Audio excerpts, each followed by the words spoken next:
يابا شلونكم؟ طبعا هاليوم راح نسوي كباب الدجاج. تعالوا ويانا خلينا نسوي كباب الدجاج. طبعا انا كنت اسويها قبل بالصدر مال الدجاج، بس هسه بجديد سويتها بالافخاذ مال الدجاج. جربتها وهاي التجربه كانت كلش طيبه. بالصدر مال الدجاج كان يطلع عندي الكباب شويه هيك يعني ناشف، بس من سويتها بالافخاذ مال الدجاج طلعت عندي فشي خرافيه. وهالتجربة بعد أبد يعني ما رجعت على الصدر مال الدجاج. فتعالوا وياي خلينا نشوف شنو المكونات مالتها. عندي هنا معدنوس، وعندي هنا ليمونتين، وعندي هنا 4 بصلايات وسط. زين،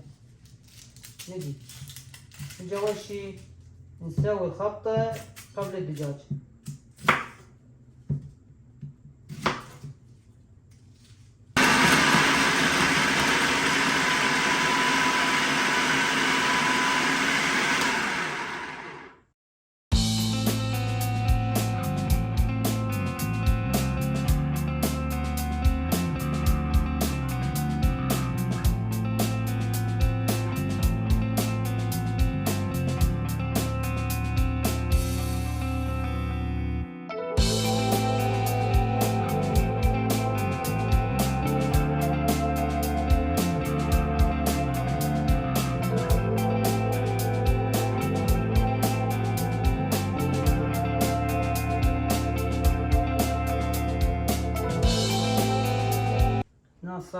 صار عندي المعدنوس والبصل والقشور مال الليمون اللي سويناه.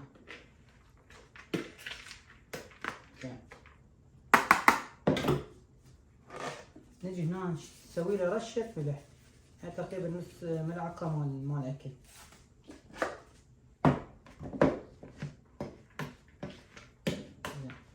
هاي الخلطه سويناها وجهزناها، نحطها على صفحه.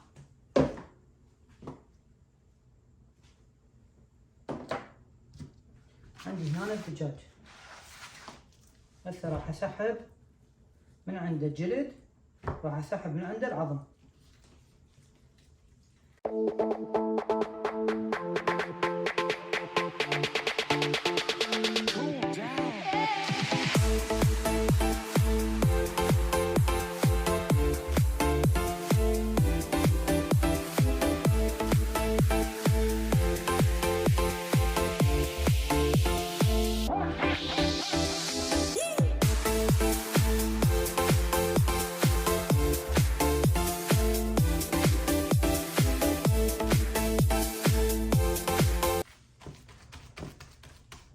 هنا صار عندي بهذا الشكل. طبعا شنو الريحة؟ الريحة فشي ما ينوصف، كلش طيبة.